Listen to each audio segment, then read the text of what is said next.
शिव शक्ति रहस्य के इस विशेष कार्यक्रम में आज हम जानेंगे कि भगवान भोलेनाथ, आशुतोष पूजा कैसे की जाए और इनकी पूजा विधि इतनी अलग क्यों है अन्य भगवानों की तुलना में। कैसे छोटी छोटी पूजा विधियों से आप अपनी मनोकामनाओं की पूर्ति कर सकते हैं और मनोकामना पूर्ति के इन रहस्यों को आज मैं बताऊंगी इस पूरे एपिसोड में। आप सभी जानते हैं कि जब भी हम किसी भी मंदिर में जाते हैं, किसी भी देवता की पूजन करने, तो क्या प्रक्रिया होती है। हम जाते हैं, फूल ले जाते हैं, प्रसाद ले जाते हैं, हम हाथ जोड़ के प्रार्थना करते हैं और प्रसाद अर्पित करते हैं, फूल अर्पित करते हैं। साथ में कई बार हम ध्यान में चले जाते हैं, दीपक प्रज्वलित करते हैं। लेकिन शिव की पूजा विधियाँ बिल्कुल अलग हैं। आपको जल चढ़ाना है, दूध चढ़ाना है, दीपक तो प्रज्वलित करना ही है, लेकिन इसके साथ भिन्न भिन्न चीज़ें शिवलिंग पर चढ़ानी है और ध्यान में मग्न होने के पहले ताली बजाना है। ये गुंजन, ये नाद क्यों है शिव के साथ ये पूजन विधियाँ। शिव और अन्य देवी देवताओं की पूजन विधि में एक और बड़ा अंतर है। जब भी हम किसी और मंदिर में जाते हैं तो हम दर्शन करते हैं और दूर से ही अपनी मनोकामनाएं पूर्ण करने की एक बात रखकर और वापस लौट आते हैं। लेकिन शिवलिंग के साथ आपका परस्पर स्पर्श होता है।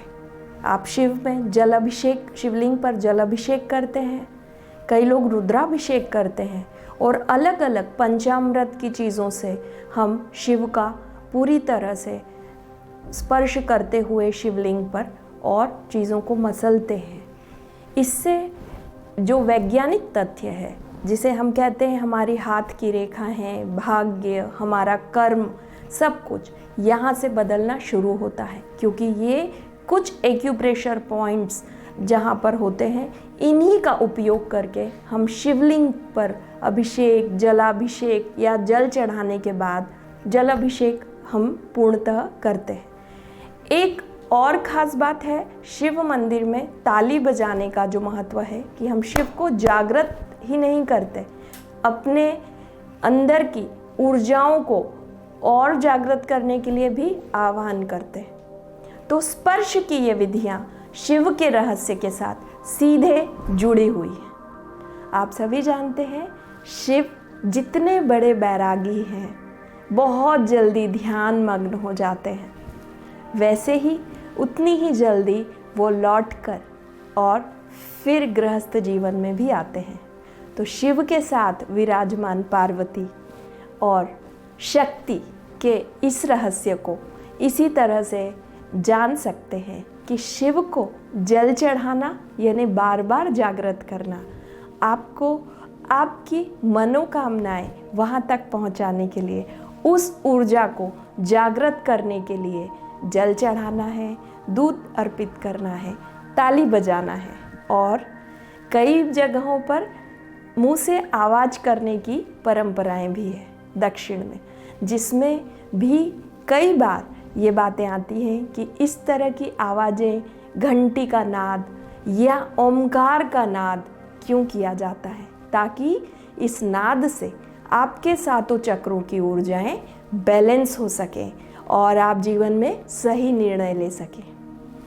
अलग अलग चीज़ें शिवलिंग पर अर्पित करने से क्या होता है, जब भी हम दूध शिव जी को चढ़ाते हैं तो हम विशेष मनोकामना पूर्ति के लिए शिव से प्रार्थना करते हैं। शिवलिंग पर सरसों का तेल चढ़ाने से हमारे शत्रुओं का भी दमन होता है। लेकिन यदि आप जीवन में ऐश्वर्य चाहते हैं तो चंदन का लेप शिवलिंग पर करना सबसे उत्तम होगा। वहीं जब भी आप लाल फूल शिव को नीचे वाले भाग में चढ़ाते हैं, इसका मतलब आप अपने रिश्तों को सुधारने के लिए काम करना चाहते हैं जीवन में।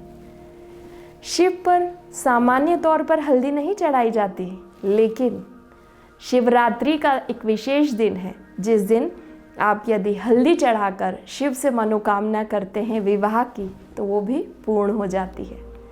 इसी तरह से शिव पर जब भी शहद चढ़ाएंगे तो आप आरोग्य के बारे में शिव से प्रार्थना कर सकते हैं, अपने अपनों के लिए, जिनसे आप प्रेम करते हैं उन सब के लिए। ऐसे ही बहुत सारी भिन्न भिन्न चीज़ें चढ़ाकर शिव को प्रसन्न किया जाता है। भांग, जिसे शिव का एक पान माना जाता है, उसको आप जब भी शिवलिंग पर चढ़ाते हैं या भांग से अभिषेक करते हैं तो आप अपने व्यसन या अपनी बुरी आदतें शिव को देकर आ सकते हैं। शिव तो नीलकंठ है ना, तो नीलकंठ यानी जिन्होंने अपने गले में उस हलाहल को रखा है जो इस पूरी दुनिया को नष्ट कर सकता था।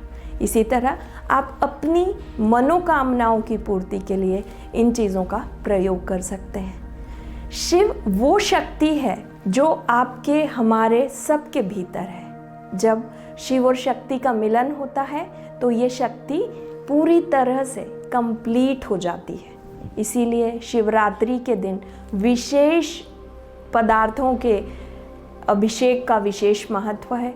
साथ साथ शिव के विशेष श्रृंगार किए जाते हैं, क्योंकि शिव इस दिन सोम सुंदर हैं। शिव शमशानी नहीं, बैरागी नहीं, वो हैं जो विवाह के लिए पार्वती के घर पहुँचे हैं।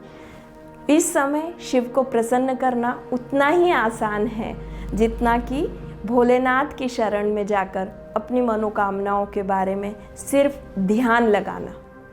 शिव के साथ दीपक प्रज्वलित करना और अपनी मनोकामना के बारे में बात करना भी बहुत आसान है, लेकिन हमेशा शिव और शक्ति को जब आप साथ में याद करते हैं तो आपकी जो भी इच्छाएं हैं वो पूर्ण होने में आपकी पूरी बॉडी की बैलेंसिंग या आपकी सारी नाड़ियाँ जो है वो ओपन हो जाती हैं।